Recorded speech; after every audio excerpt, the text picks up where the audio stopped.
Hello সবাইকে, welcome to my mini blog. তো সেদিন ছিল রথযাত্রা। আর রথযাত্রা আর আমার বাড়িতে জগন্নাথের আরাধনা হবে না তা তো হতেই পারে না। তাই আমার নৃত্য কথাতে ছিল জগন্নাথ দেবের আরাধনা। আর তার জন্য আমি সকালবেলায় স্নান টান করে রেডি হয়ে গেছিলাম। আর দেখো বাইরে কি সুন্দর বৃষ্টি পড়ছে। আর পুরোটাই একা হাতে আমি সাজিয়েছিলাম, ছোট থেকে মাম্মামের থেকে দেখে আসা যে মাম্মাম কীভাবে ঠাকুরের জোগাড় করে, সেগুলো দেখেই আমি বড় হয়েছি। তো এখানে আন্টি যেমন ফল কেটে দিচ্ছিলো, কারণ আমি পারি না। আর এখানে আমার স্টুডেন্টরা ভিডিও করছিল আর আমি কাজ করছিলাম, সমস্তটা নিজের হাতে করেছি। তার সাথে আমার ছোট ছোট স্টুডেন্টরা ওরাও হেল্প করেছে, ওরা যতটা পারে। তার সাথে সত্যনারায়ণও দিয়েছিলাম। সমস্ত পুজোর আমি জোগাড় করে তারপরে তো লাস্টে মাম্মাম ভোগটা করে দিয়েছিল। ভোগটা আমি সুন্দর করে সাজিয়ে দিলাম। আর আমার মনে হয় রথের দিনকে বৃষ্টি না হলে রথটা যেন অসম্পূর্ণ থেকে যায়। তোমরাও কি আমার সাথে একমত? অবশ্যই যদি একমত থাকো তাহলে কিন্তু অবশ্যই কমেন্ট করে বলো। আর তারপরে দেখো আমি আমার গপু মামাকেও সাজিয়ে দিয়েছিলাম, গপু মামাকেও ভোগ দিচ্ছিলাম।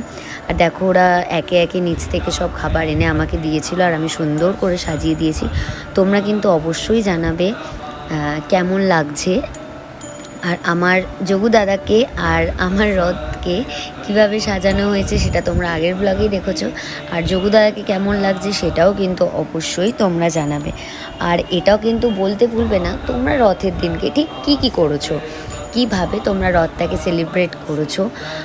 যেমন অনেকে জিলিপি খেয়ে, পাঁপড় খেয়ে, বা অনেকে আছে মেলায় ঘুরতে যায়, বা অনেকে আছে সুন্দর করে রথ সাজিয়ে দেয় তাদের ভাই বোন সবাই, আর যারা ছোট আছে বাড়ির তাদেরকে। আবার অনেকে আছে যে রথের সময় পাখি কেনে, তারপরে আমাদের মাছ কেনে, অনেক কিছু করে। তো যাই হোক, তারপরে আমাদের পুজো শুরু হয়ে যায়। পুজো শুরু হওয়ার পর তো দেখো এখানে সিন্নি মাখা হচ্ছে, যেহেতু সত্যনারায়ণ দিয়েছে সেই জন্য। আর এখানে দেখো ওরা কিন্তু তখনও কাজ করছে, কিছু না কিছু টুকটাক কাজ আছে। এবার দেখো নুনন ঘন্টা বাজাচ্ছে, ঘন্টা না, কাঁসর বাজাচ্ছে। তারপরে তো সবাই বসে আছে সুন্দর করে পুজো দেখছে। আর ওই দেখো ওখানে যেই দেখতে পেয়েছে আমি ক্যামেরাটা ঘুরিয়েছি অমনি হাত নেড়ে দিল। এই দেখো আমাদের রথ, আমার সব স্টুডেন্টরা মিলে সুন্দর করে রথ টানলো পুজোর শেষে। তারপরে আমিও একটু রথ টেনে নিলাম।